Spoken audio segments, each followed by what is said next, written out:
Hello, everybody, and welcome back to the Football Fignuts podcast. If you're following along at home, this is season 5, episode number 25. Or if you're following from the beginning, this is episode number 219 overall. My name is Britt. I'm Craig. Craig, we are back and we are here we made it to week 18. We did, shockingly. We're We're all shocked. we're alive. We're alive. Week 18 is happening, and we're coming to you guys a couple days late. But we're still here, and we didn't miss any games. That's the reason we release on Thursday mornings is so we don't miss any games. Well, there's no Thursday night games in week 18, so we Was can there? release on Saturday morning. There was no Thursday night game this week. The first games are tomorrow. Oh, all right then. Yeah, yeah. Tomorrow we open with Chiefs at Denver at 4:30 and Dallas at Philadelphia at 8:15 for reasons I don't really understand. But first, let's start where we always start. Craig, what are you drinking tonight? So tonight I have a beer that you gave me from Fox Farm. This Oh, is Bluster, which I think I've had on the oh podcast yeah. before, possibly. Very good IPA. I already opened it, so it's 8%, if anyone was Yes, curious. it's one of the ones I was drinking last night while I was doing my video game stream. Bluster is a fantastic beer. It is strong. It is deceptively strong. Mm-hmm. While Craig tastes it to make sure that it is the beer he remembers, I am opening a can of Heather by New Park Brewing. Mm, It's a standard IPA, and it's about 6%. There we go. nice. All Very right. nice. So obviously, refresh us about the Bluster. It is, you were correct. It's deceptively strong. It's one of those beers that is not very, it's not heavy. There's no alcoholic kind of aftertaste to it. It's Yep. not heavy on hops. You can just drink it and you don't really realize it's 8%. It does not taste like a double IPA. It is No. so smooth. You would think it's like a regular New England style IPA because it's a little juicy, it's dank, but it's really delicious. The Heather from New Park is really good too. During the summer, there's a town actually right between me and Craig, Trumbull, Connecticut, that hosts a weekly farmers market, and New Park comes down and sets up a table and just sells their beers, and you can pre-order them, and you can pick up your pre-order there and things like that. During the winter, they only come once a month. So I think it was the Mm, Thursday before Christmas, the 23rd, was their day going to be in Trumbull, and it was freaking freezing out, and I still drove to Trumbull outside and went and got New Park beer, and that's how I have this last can of Heather. So I'll have to take a look at the schedule and see when they're coming in January. It's probably going to be in like 2 weeks, but we should coordinate and get some more New Park because they make some really good stuff too. Fox Farm and New Park are just two of the spectacular breweries we have here in Connecticut. So, all right, there's a million things going on, Craig. a million, and A it's the bajillion last week million. of the regular season. Let's start Ugh. with the biggest story of the week, which has led to multiple conversations on our team. The source has chimed in on this. He came out of his bunker and squinted at the sun in Yep, order to kind of chime in on this. Antonio Brown, no longer a Buck. If true. you don't know what happened, then I'm presuming you've never watched football and you don't follow sports at all because it has been everywhere. Antonio Brown, here's what we know for a fact. We're going to deal in facts and we're going to deal in speculation, but we're going to deal in facts primarily with this. What we Right. know and what we think. Hmm. What we know is that Antonio Brown came out of the game against the Jets on Sunday, had a conversation with a coach, and then left the field, stripping off his clothes and dancing, for lack of a better term, in the end zone on his way out the tunnel. Right. We know that there have been a war of words between Antonio Brown and the coaching staff since, and he has now officially been released. Right. That is what we know. Everything else is speculation and enters in. The source disagrees with me on this. I think it enters the realm of conspiracy theory. Antonio Brown has tweeted out conversations he's had with Tom Brady's trainer in which he asked for a refund because he said he was not going to be working with him anymore. Even though that happened prior to this incident, it sounds like Antonio Brown was already knew he was going to be done. He has an injury that's being assessed by a third-party doctor that he says the team knew about and tried to make him play through. The team is like, that's bullshit. He never gave us any medical documentation. There's all this back and forth. Yep. So before I get to my question, this led me to go back because I said to myself, I'm having deja vu. This has all happened before. And it would all happen again. In the 3 months that he was a Raider, this all happened. So I went back, and I would like to reference everyone to episode number 109 Excellent. on September 5th of 2019. If you remember, the Raiders, before they cut him, sent him a letter detailing the number of fines he had accumulated for bad conduct. Do you remember The this? Raiders the of Mike all Mayock people. letter? What's that? Yes, the Raiders' Mike Mayock sent a letter saying, dude, we have to fine you for all these things. Here's the list. When I brought that up as a burning hot take, Craig said, this is why we need a test for CTE while players are alive. Fast forward to about 20 minutes ago, Craig sends me an article from TotalProSports.com entitled, Antonio Brown went on a long rant about whether he thinks he suffers from CTE, which contains the following quote, when you frickin' die, they test for CTE. So how you going to say a player that's living in real time, who's putting up real stats, who's standing for real purposes, who's doing real things, got CTE? End quote.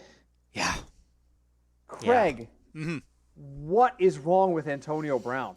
I really wish there was a test for CTE. He's right that you can't, as of right now, you can't test for CTE until someone, dies, which is very unfortunate. But the thing is, I don't think and maybe he can't realize this, maybe he just doesn't realize this, is his actions kind of lead people to think, at least for me, that maybe he does have CTE by the action he has taken since, I don't know, in the last 5-6 years. And I think it's gotten progressively worse. I think, yeah. And he's saying about, well, he's alive and putting up stats, but people with CTE, they're alive. Stats. They do weird things. Let's go all the way back to, Junior Seau. He drove off a freaking cliff. Junior Seau, Hall of Famer. If you're talking about people who put up stats with CTE, Junior Seau is a Hall of Famer. He drove off a cliff. He didn't die, but he drove off a cliff. He was alive. He couldn't explain why he did it. He was just like, I don't know. Happened. Yep. I can explain why he did. He was depressed and he tried to commit suicide, which he ultimately later did. He did. And you know what he did? He shot himself in the chest so they can examine his brain. Yep. So because I think on some level he knew. Yeah. I think on some level he knew. I just think Antonio Brown is mentally in a bad place, whether he realizes it or not. And like you said before on Twitter, you're not supposed to evaluate someone from a distance. Correct. But given the history, given that what we've seen with other players who were eventually found out to have CTE, it just leads you towards that conclusion. And I honestly hope another team does not sign him because I don't think his body can handle it. Right. So I don't think his brain can handle it. His body can probably handle it. So what you're referencing is what we call the Goldwater rule. So I work in mental health. I've worked in human services and mental health my entire career, which is 20 plus years at this point. You're talking about the Goldwater rule. The Goldwater rule, and I just had to pull it up so I could make sure I got the the wording right. But the Goldwater rule, according to the American Psychiatric Association, is that it, quote, it is unethical for a psychiatrist to offer a professional opinion unless he or she has conducted an examination and has been granted proper authorization for such a statement, end quote. When people started to question whether or not Donald Trump, going into the realm of politics, was sane, this is what every psychiatrist they would put on any news program would point at. It was like, I can't. This is like the unwritten rule. We don't do this. So we don't know Antonio Brown. We've never examined Antonio Brown. We have no access to his medical history. So for us to say he has a mental illness or that he has CTE is completely outside of the realm of science in terms of the basis because of the Goldwater rule. But based on his behavior, something's up here. This is not one time. He played his way out of Pittsburgh. He played his way out of the Raiders. The Patriots didn't keep him, and the Bucks have done. And these are not isolated incidents. This behavior. This is a pattern of negative behavior. Having worked in the mental health field, I can tell you I've seen this. If I didn't have the Goldwater rule in play for me, I'm not a psychiatrist, but we professionals abide by this rule regardless of whether the psychiatrist or not. If I were not a psychiatrist, yes, I would tell. If I were not in the field, knowing what I know with my experience, I absolutely would tell you what I think he has. But he needs to get evaluated. Athletes and people in power, and we've talked about this in this podcast before, are surrounded by yes men all the time. Mm-hmm. It's the same thing. We know Kanye West is mentally ill. We know he has, I think it's bipolar with manic symptoms. This has been documented. He's been evaluated. They've talked about his medications. When he ran for president, he was off his medication. Things of that nature have happened. The problem with him is that he's got people around him who encourage the behavior, who justify the behavior. They enable it. I think Antonio Brown is in the same situation. I think someone close to Antonio Brown needs to sit him down and say, listen, you really want to prove to the world there's nothing wrong with you mentally? Let's go see a shrink. Yeah. Let's get a doctor on paper to say this guy is completely sane and do it. Because I don't think he's going to pass that examination. And when he doesn't, it's going to give those people that care about him the fuel to say, okay, we were wrong. We have to admit we were wrong. Let's get you some help. Yeah, it's real, guys. I think you're spot on with that. I think he needs to, if he still wants to play, and I personally don't think he should, but if he does, no. I think at the very least he should take next season off and try to readjust everything. And then kind of go from there. But I don't think he should play next year or ever again. He needs to get help. And we can sit here and guess if he has CTE all we want. As you mentioned, there is no way to know for sure. But that's all the more reason for you to go and get analyzed. Because if you are suffering from a mental effect that may or may not be the result of CTE, there are treatments to help you. There is counseling. There are light medications. This is not the 1950s where you took a dose of lithium and you stared at a blank wall for 6 hours. And it's then a different day and age. Or shock treatments. Shock therapy has been, the last couple of years, has been back in, I don't want to say in vogue, but it's been back in use. Oh, really? Oh my God, yeah. The last 10, 15 years, it's been back in use, but it's completely different. It's completely different because the science has evolved. I don't want to get too far off track because we're a football podcast, but the short version is in the 50s and 60s, they just shocked your whole fucking brain. Right. They hooked up electrodes and they shocked the whole fucking thing.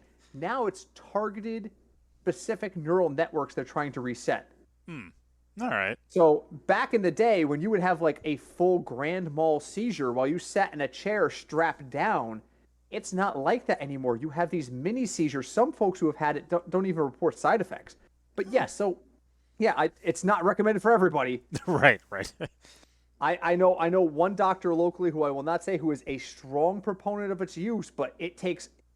You don't walk in and go, hey, listen, I'm crazy and I want this, and you put it in a chair. Testing, evaluation. He is very cautious about it, but it is something that some doctors still recommend, but in a different measure. We've advanced. That's just an example of my point. We've advanced. There are medicines out there and there are therapies out there that can help Antonio Brown. He just has to be brave enough to go get them. Right, because no one wants to see another Chris Henry incident. Yeah. But I remembers that, where he got into an argument with his girlfriend. She drove away in the back of a pickup. He jumped on top of it. She swerved, and he fell off and died. And nobody wants that.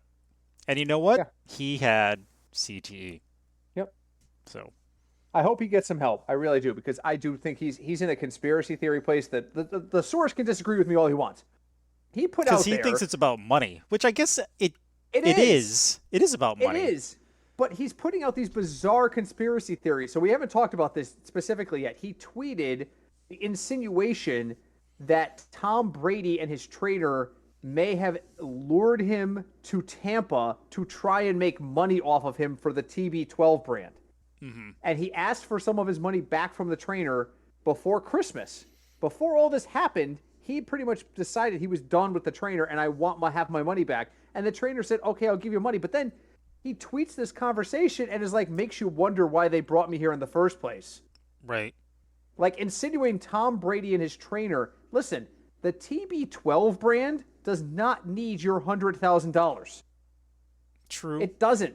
Brady is making mints. Tom Brady could spend $100,000 on crypto before breakfast and not even need to tell his wife he did it. Because she wouldn't even notice it's gone from the goddamn bank account. So what you're suggesting here is that Tom Brady and his trainer organized a conspiracy to bring you to Tampa for the sole purpose of playing with you for a year and a half in order to extort $100,000 from you. Yep. And then there's the whole other side of it about incentives, and he wasn't getting the ball enough to make those incentives. Here's the thing. He would have if he played on Sunday. He would have made those incentives. And here's the other thing too. Part of this is from Shannon Sharp and his take on it. But don't you think it's weird? Antonio Brown was a player. He was going to make $30 million playing for the Raiders. Mm-hmm. Right?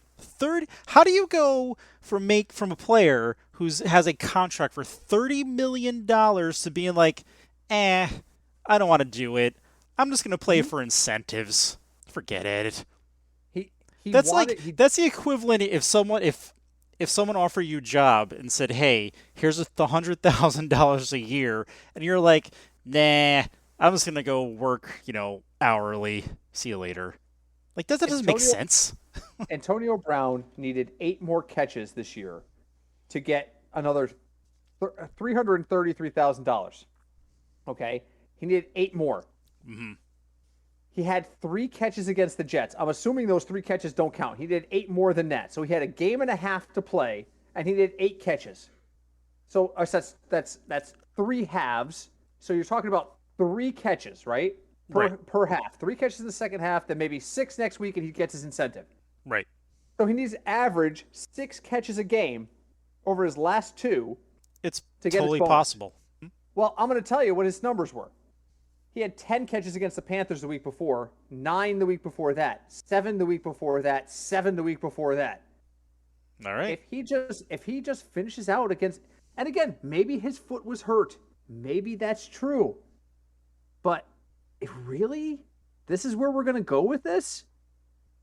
Now, he only had 1 catch against the Falcons, and he only had 5 catches against the Cowboys. Okay, whatever.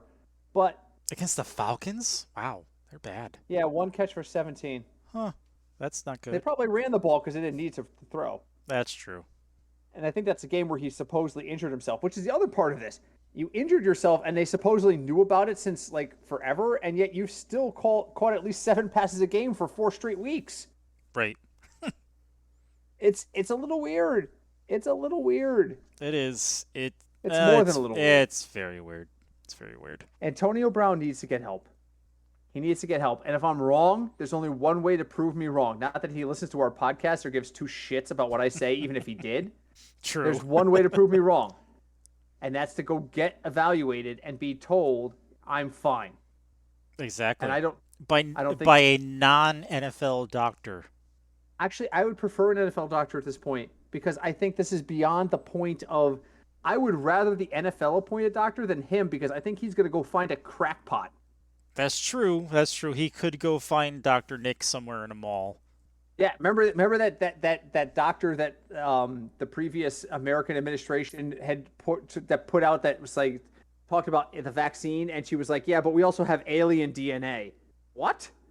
Oh my God, I forgot about. Do you remember her? There was a female doctor that the Trump administration had marched out to talk about vaccination. But at the same time, somebody was immediately like, didn't you just post an article about how we have alien DNA? Not every doctor is a good doctor. And Craig's point isn't wrong. I'm just saying I trust an NFL doctor right now more than I trust a doctor that he picks. That's fair. If you're deciding between the two, yes. Yes. Because there are doctors out there incentivized monetarily to be Dr. Nick, like Craig pointed out, and go, "Hi, everybody. What you're suffering from is a lack of money." The B is for bargain. Yes. Oh Anyway, man, all right, we spent 20 minutes on this. We got to move on. we Craig, what did. have you got for me today? So for me today, because I kind of put this in our thread, but then the Antonio Brown thing took over. Yeah, So there's dominated our conversation. It really yeah, has. it did.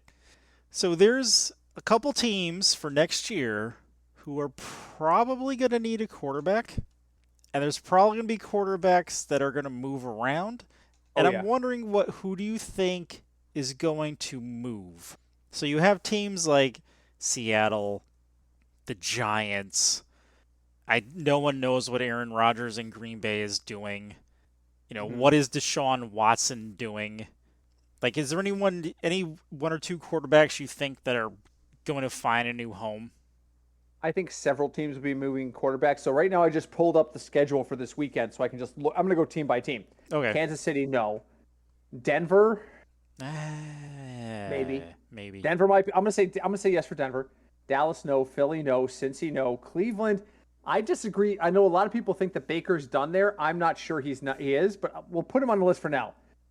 Green Bay, no. Detroit, no. I think Goff has another year. Chicago, no. Minnesota, I think they're gonna be. I think they're gonna stay married to Cousins for one more year. Washington, Hmm. no. They just drafted the guy. The Giants, no. Jones has one more year. The Colts, only if Wentz retires. So I'm going to say no. Jacksonville, no. Pittsburgh, yes. Ben's going to retire. Baltimore, no. Tennessee, no. Houston, yes. New Orleans, yes. Atlanta, yes. I think Matt Ice is done in Atlanta. Jets, no. Buffalo, no. San Francisco, no. Rams, no. Patriots, no. Miami is intriguing. Seattle, yes. Arizona, no. Carolina, no. Tampa, no. LA, no. Vegas, probably. So there's three teams I see as having veteran quarterbacks that might be looking to go somewhere different. And it's Vegas, Miami with Tua, and Atlanta with Matt Ryan. I think those three guys had the potential to be on the move. I don't know that Derek Carr, I don't know that any of them find a starting job elsewhere except maybe Matt Ryan. But there's like seven or eight How teams. do you feel about Russell Wilson? You think he's done in Oh, Seattle? he's done. He's done in Seattle. He's done in Seattle. The question is where he wants to go and what he wants to do. Russell Wilson, I am going to say something that people are going to hate me for saying. I know he Russell got Wilson, married. He got married, had a kid, and got worse. We all know. yeah. No, no, no, no, no. I'm going to say something that is like the kiss of death, and people who listen to us are going to be angry. Russell Wilson is a system quarterback. He's a game manager. After he got married. Yeah, he's old. This is the thing with running quarterbacks. As we age, we slow down. Breaking news: aging makes men slow down. Russell Wilson was a good scramble quarterback. He's basically Patrick Mahomes in 5 years is going to be Russell Wilson. If he Wow. survives injury, he's Yeah, going to be because Russell he does Wilson. run around a lot still. Not as much, but he still runs around a lot. Correct. So I just don't know where any of these places are going to want to go, and I don't think the quarterback class is great. No, it's not a big And quarterback here this year. so I mean, So where do you? Well, okay. Well, how about this? Where do you think? Do you think Bridgewater or Jimmy G or Darnold keep their jobs, or do they move on? I think Darnold has another year. I think Garoppolo has another year because they've got somebody already in place to back him up. I'm looking at ESPN's draft player rankings for 2022, and the highest graded quarterback is Kenny Pickett out of Pittsburgh, and he's only rated 90. And when I say that, I mean there's got to be 15 to 20 guys ahead of him. This looks like a non-skill position draft. I see a lot of offensive tackle. I see a lot of linebackers. I see a lot of Yeah, safeties and it's a defensive ends. defensive kind of draft. So I think there's going to be there's going to be so that helps guys like Russell Wilson, right?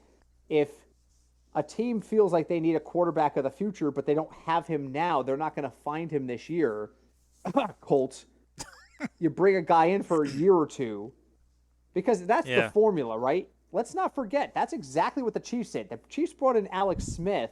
He got hurt that first year, but then that second year when he came back, they drafted Patrick Mahomes and they're like, just watch this guy for a year. Get better watching this guy for a year. And then they traded him to Washington to make room for Patrick Mahomes. But I think that's the thing. Russell Wilson going somewhere for a year so that he can get better. What if Russell Wilson goes to Denver? I'm scared of shit. I'm not going to lie. I'm scared of shit. I can see that. I see that only because I don't think at this point in his career he wants to go somewhere that is like in the midst of rebuilding, and I don't think Denver really is there. But they do need a quarterback situation. They need their quarterback situation fixed. Yeah, and they don't have a lot of depth. I'm just gonna say it. They don't have a lot of depth. They've got great depth at running back. They got Gordon and Javonte Williams. That's fantastic. Jerry Jeudy could be a superstar with the right situation, but Cortland Sutton, Tim Patrick, average at best. Noah Fant, not as good as we were led to believe. No, but is that Bridgewater's fault or Drew Lock's fault, or is that? I think that's just Noah Fant. I don't think that's going to change with Russell Wilson there. And Russell Wilson's never been exactly a fan of throwing to the tight end in the first place. Remember when Jimmy was there? That's true. You know, so. But you would be worried if you saw Russell Wilson sign with Denver next year. I would shit my pants and pray for the Chiefs. Yes. All right. So my question, really quick. Yeah. There's a commercial on TV from DraftKings. I'm sure you've seen it. It features, I think it's Martin Lawrence sitting in a chair, and he has a sign behind him that says Logic. That's my brain every week. Well, for those who haven't seen it, it's Martin Lawrence. Lawrence, thank you. Jesus, you just flew out of my gut. I just had a who's that guy of the celebrity. Martin Lawrence is sitting in a chair, and he's got, I think it's confidence to his right, and he's got, I don't remember what it is, concern to his left. Something like that. Or safety or something like that. So confidence is Kristen Schaal, who, if you hear her talk, you know exactly who she is. She is a wonderful voiceover actress. She has been in What We Do in the Shadows. She is the voice of the middle child on Bob's Burgers. Fantastic comedian. But she's got weightlifting there because she's confidence. She's the confidence. Oh, yeah, she's doing all the parlay bets. Yeah. So Logic asked the question, what do we want to bet on this week? And her response is, I want a parlay with more legs than a spider. And that's the joke that they put around. But then they go over to indecision. The other guy's indecision. Mm-hmm. And indecision goes, we maybe take one home favorite. And she goes, and I quote, 6-leg parlay, all home dogs, and give me the over on all of them. And Martin Lawrence goes, I'm doing it. So I thought to myself, a 6-leg parlay with 3 home dogs and all hitting the over. Well, guess what, Craig? It happens in Week 18. Does it? It exists. Oh, really? This bet exists in Week 18. Hold on, I got to log back into FanDuel here. All right. It's reading my face, doing this live. Ah, crap. No, that's not what I want. I want there's the code. Yep, see, this is me. Okay. So the 6 home, there are more than 3 home dogs, but the 3 home dogs I took were the first 3 in the schedule, which were, hold on. Ah, it's gone now. Where the hell did it go? Uh-oh. I screwed this up. How did I screw this up? Do it again. If you take the Broncos plus 10.5, okay. You take the Eagles plus 4. Okay. Broncos versus Chiefs, Eagles versus Cowboys, and you take the Lions plus 3.5. Wow. Wait, the Lions are plus 3.5? Because Green Bay may rest starters. They're locked into the 1 seed. Aaron Rodgers says he's going to play. I don't think he is. So Denver with the points, Eagles with the points, Lions with the points, and you take the over in every game. Okay. Give me a guess. How much does that pay? It's a 6-leg parlay, 3 home dogs, and all of them have to hit the over. Give me the number. Plus what? Plus 3,700. 45-40. Wow. You should bet that. I've been joking around with my wife. I'm like, every time it comes on, she laughs because she knows I get a kick out of that commercial. And that's literally my brain every week.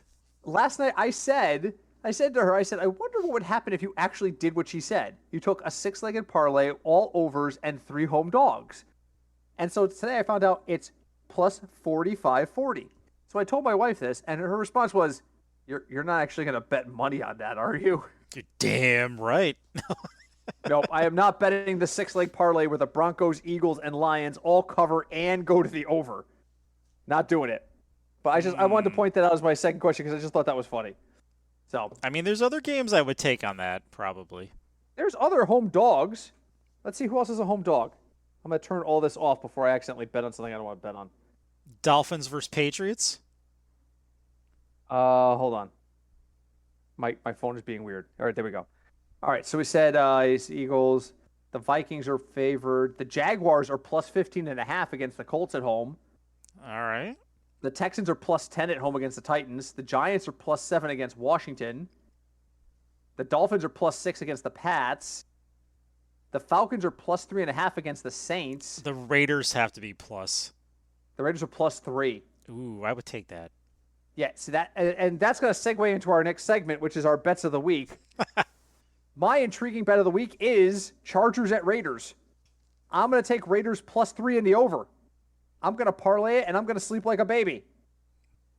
Because I think that's going to happen. While Craig is looking up his pick, hold on, let me go back to my messages because the source sent me his. The source lost again this week. He's got to be Oh, yeah, pissed and by the off. way, the Bengals won their the division, so. Yeah, I know. It cost On me that $10 by cashing out on that on New Year's Eve. But I'm fine with that. He's taking the Vikings minus 2.5 against the Bears. I think that line is shifted to like 3 by now because he wrote that to me Wednesday afternoon. But still, minus 2.5. That's not bad. He's taking the Vikings over the Bears with points. I'm taking. What did I just say? The Falcons. You did. Oh, Jesus, what I just did. Okay, yeah. I'm taking the Falcons and the over. I think that game is going to be high scoring. What do you got this week in betting? Wait, did you say the Falcons? The Raiders. Damn it, now I don't remember. I'm sorry, no Raiders. I said Raiders. I said the Raiders plus 3 and the over against the Chargers. And the over in that game is like 45.5.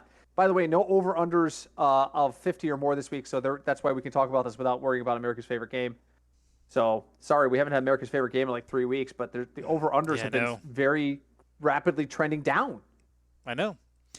Because it's a division game, because they're home, the Broncos are 10.5 against the Chiefs. Do the Chiefs have to win this game? Yes. They do. The Chiefs have to win this game to set up a potential for if the Chiefs win and the Titans lose. I know the AFC is still a mess. The Chiefs get the 1 seed. Now the Titans are playing Houston. I don't expect the Titans to lose that game, but that's why they put the Chief game on Saturday. Is because now the Chiefs go in a day before the Titans have to play, and they have to win this game to make the Titans win. So the Chiefs are going to play their asses off. So yeah, I think the Chiefs play their asses off on Saturday. Interesting. If the Titans play first, I think that game was originally supposed to be 4:00 on Sunday, and the Titans was going to be at 1. If they kept the original schedule that was proposed, I mean, it wasn't a move. They formally don't announce the schedule, so this is all speculation. But what I've read is the Chiefs were originally going to be 4:00 on Sunday, and the Titans were going to be 1:00. And then when the Chiefs lost to the Bengals, thank you, Craig. You're welcome. You notice I haven't brought that up because I have some very strong opinions about that, and I'm not going to get into it. The bad officiating in that game. Not that the Bengals didn't deserve to win, but the officiating absolutely cost the Chiefs the game. It was bad. Well, I think granted, both of us are going to be biased, which is fine. Yes, but absolutely. But the clap. What was Fenton doing with the clapping? What was that? He's an asshole and an idiot. I'm just going to put that out there. He thinks he's influencing refs because he probably got away with that at the college level. Some college coach was like, "Yeah, if you clap when a ref throws a flag, they're less likely to make a call against you," and it's stuck in his head. Oh, okay. That can't excuse anything he did, and his penalties were definite. The Byron Pringle touchdown return that got called back on a phantom hold. They didn't call holding the entire fucking game, and you and I were screaming at each other. That's a hold. That's a hold the entire time. For both of our teams, the one time they call holding is when Byron Pringle scores a touchdown. That's number 1. Number 2, the hands to the face in the end zone on that 4th down. The only reason that gets called is because the player reached up and adjusted his helmet. It was not even close to hands in the face. He got his hand up there. It was ticky-tack. The play before that was 4th down, and they got it called on that one too. The officiating was horrendously bad. And I'm sorry, in this case, it cost the Chiefs the game. That crew did not work. That was the first time that crew worked together. That's the NFL's problem, not mine. Maybe if the NFL did a better job training and officiating their refs, they wouldn't have these problems. So basically, everyone happened. The Bengals won the NFC North, and Britt owes me AFC. ribs. That's what. Oh yeah, we're gonna have to go to a fancy dinner. Oh, which by the entire podcast crew is piled on now. Now apparently I'm taking you all out for fucking steaks. Jesus. All right, did you make a pick? I'm still looking because I don't know, man. This is just, you know why? Because everyone is resting players. Yep. That's why Green Bay is only up like 3.5. Yeah. It's like a -3.5. Green Bay's probably going to rest everybody. I think it's completely misdirection. I think there's no way Aaron Rodgers plays this week, which we also didn't touch on. While he's looking, I have no problem with a guy coming out and saying Aaron Rodgers shouldn't be the MVP because he's a jerk.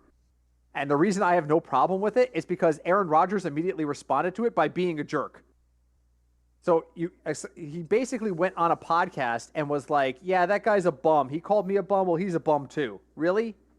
You got called an asshole, and then what did you do in response? You were an asshole. You just made him right. You just proved his point. Drives me nuts. I have no problem. I hope to God I'm going to say words that Craig he would never think to come out of my life. Out of my mouth in my life. I hope to God Tom Brady wins the MVP. I hope to God Tom Brady wins the MVP. Yep, he's choking on his beer. Yep, he's choking over there. I can barely. I hope Cooper Kupp wins it. He's not going to, but I hope he does. You know who should win it and won't? Is Jonathan Taylor. Jonathan Taylor is taking Carson Wentz to the playoffs. Yes, he is.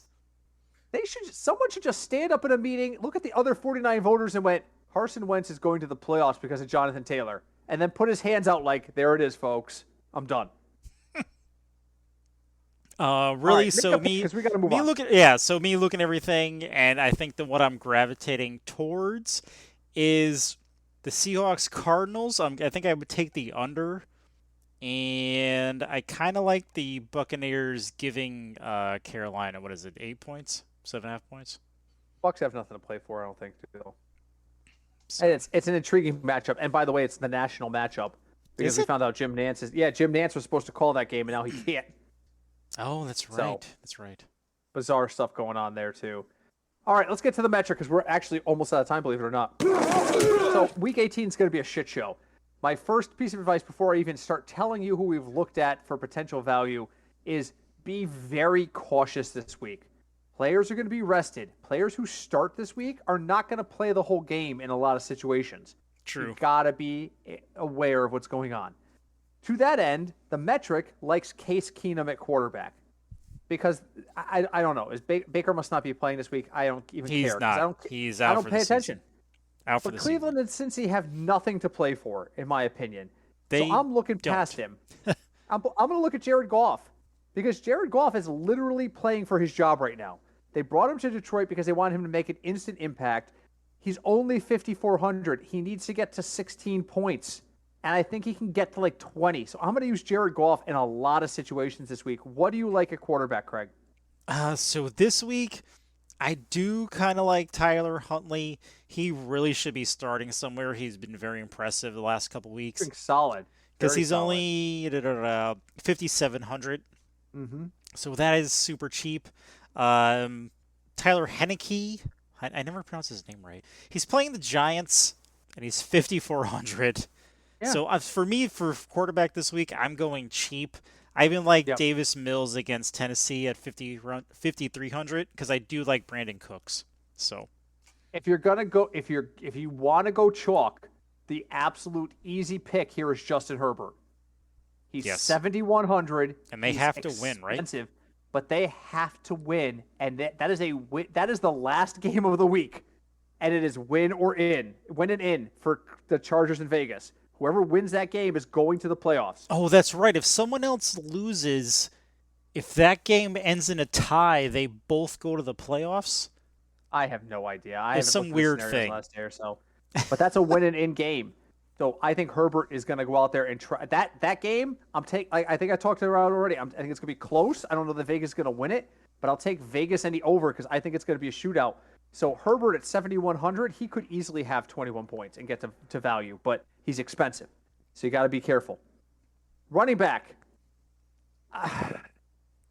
The metric likes David Montgomery and Jonathan Taylor. Here's my problem. I like David Montgomery. I'm not sure on Jonathan Taylor. I think if the Colts get to a lead on Jacksonville, which is likely, they're going to rest Taylor. They're not going to have a bye, and they know the road into the playoffs goes through Jonathan Taylor. So this might be an interesting area where I might spend on Montgomery and Eckler. I might spend up on Eckler because we know he's going to be involved. I mean, you could go for some of the smaller names like Ken Gainwell is getting a lot of attention in Philly. Elijah Mitchell has been fantastic for San Francisco. But I think this week I got to focus on the games I think are going to matter. And Montgomery doesn't matter. I get it. Chicago at Minnesota. I think I'm going to look at Montgomery and I'm going to spend up on Jonathan Taylor which means I'm going to have to buy cheap at quarterback. But I think that's the only way I'm going to cash this week is by going that route. What do you like at running back this week? I do like going chalk with Taylor. I just don't know if he's going to play the whole game. I'm definitely looking at Eckler because again, unless both teams decide to kneel, like I mentioned before, Eckler's going to play the whole game. And if you're looking at cheap, now here's the thing: I don't know if Derrick Henry is coming back officially. He's practicing, but I don't know if they're going to play him. So well, that's why the bye is so important because if he won't play this week, Derrick Henry will not play this week. That's everything I've heard has been Derrick Henry will not play this week. But if they secure that first seed and they get a bye, he is absolutely playing in a divisional round, 100%. He'll have 2 weeks to practice and test out his stuff. He is going to play in that second round game, which scares the holy hell out of me. Which is why if the Chiefs can get in there and get that 1 seed and force Tennessee to play on the first week of the playoffs, that puts a lot of pressure on them to win that game without Derrick Henry, or they're going to be screwed. So the problem is if you use Taylor and Eckler, that's a lot of money. 17,000. So if you're looking at cheap, if you want to go cheap, because Mixon is not playing this week, so you could start your buddy Sam J. Perrine. He's 5,300. Perrine. I hate Perrine. Every time I think Perrine's going to have a big week, he's terrible. And every time I think he's going to be terrible, he's a big week. Which means, you know what? Use him. I'm not going to use him. So you know what, listeners? Use him because I'm not. All right, let's move on to wideouts.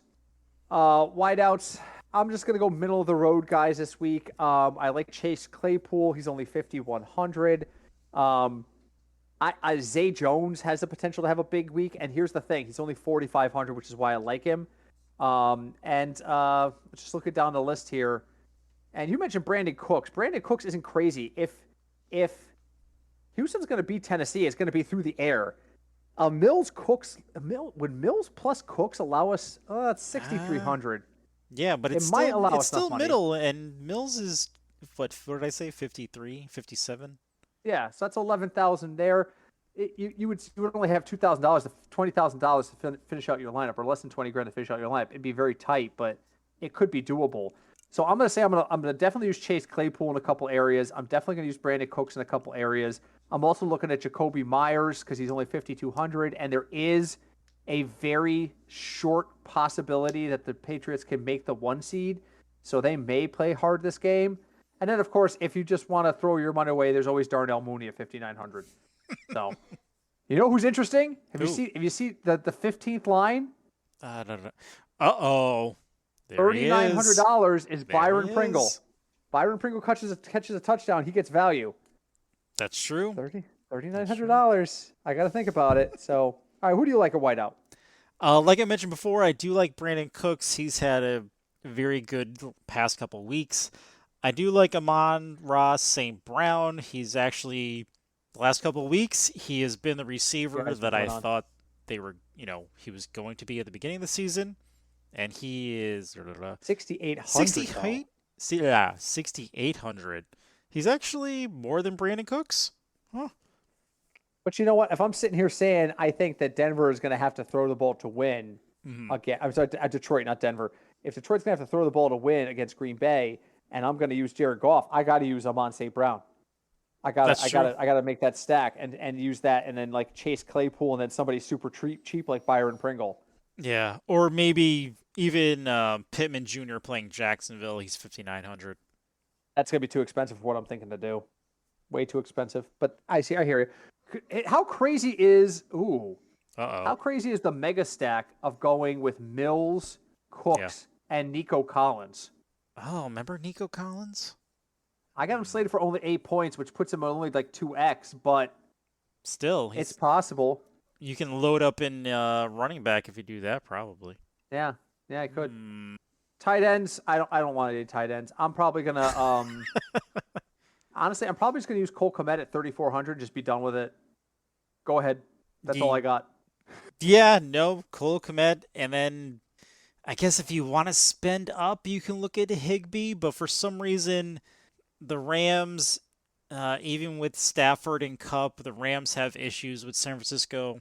Don't know why. It's a weird division thing, so it's something to look out for.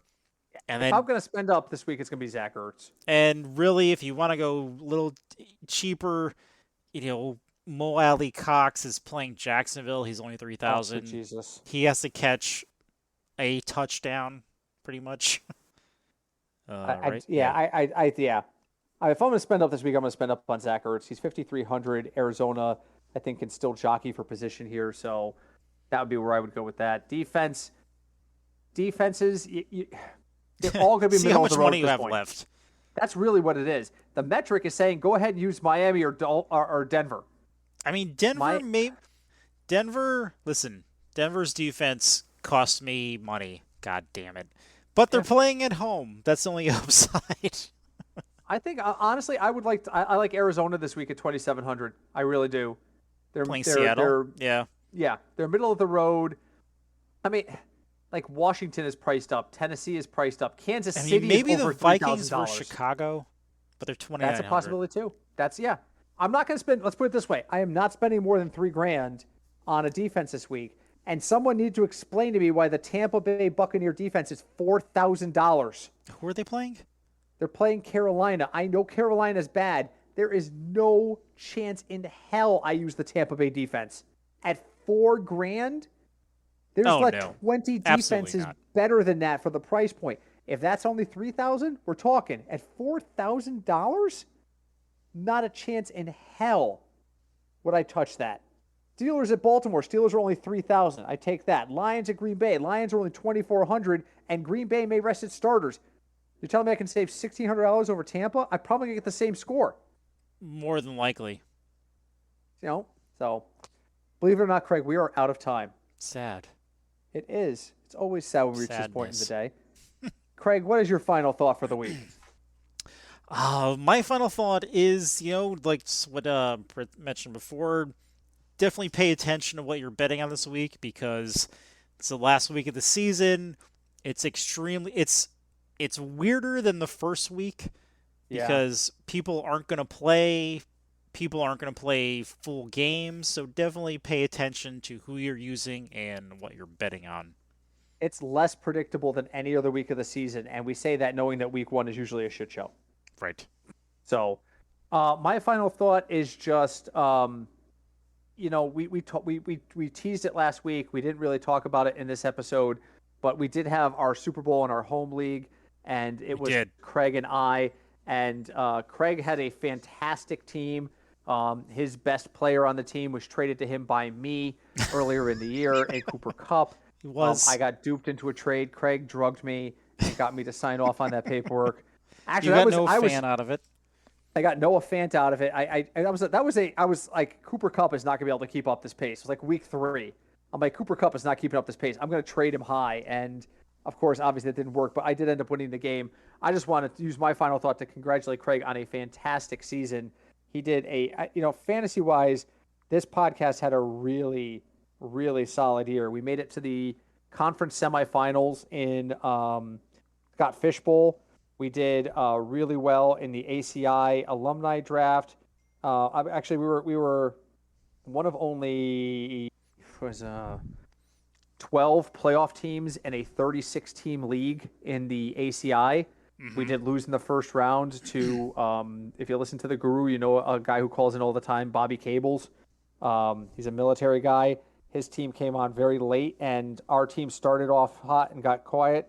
But it was a very good fantasy year, and I just want to congratulate Craig on a well-played season in not only Thank our you. home league, but in all of our leagues combined. We worked very hard together on Scott Fishbowl and on ACI, and I think we had a fantastic season-long season. So Yeah, it was a really good year, and things it's a just weird year. it's a weird year. Things just fell into place for you, and congratulations. Yeah, thank you. And yeah, Well, actually, I made it to. I was in me personally. I was in 4 leagues. I made it to 3 championship games. there you One go. of them, but it's good. You know, we spend a lot of our time talking DFS here, but season long is where we started, and season long we were good. We're not bad season long players either. So if you like the content that you're hearing here, we would love for you to leave us a review wherever you listen to this podcast. Any podcast directory you pick this up on, there's the ability to leave a review, and we would really appreciate if you would do so. Please leave us a review. Please leave us comments if you would like to reach out to us. We are the Football Fignuts Podcast on Facebook. We are at Fignuts DFS on Twitter. We're also reachable via email at fignutsdfs@gmail.com. Thank you guys for listening, and thank you so much for your feedback. We really do appreciate it. Please keep it coming. We also have to say hi to Deb. Hi, Deb. Didn't get a chance to say hi to Deb. I'm not going to let Craig steal that like I've let like the last 3 weeks. Go enjoy Week 18. We will be back to break down Wild Card Weekend. Short slate games are the worst thing in DFS, but we will do our best to help you guys make some money. Until then, be safe out there. Have a great week. My name is Britt, I'm Craig. and we are the Football Fignuts Podcast.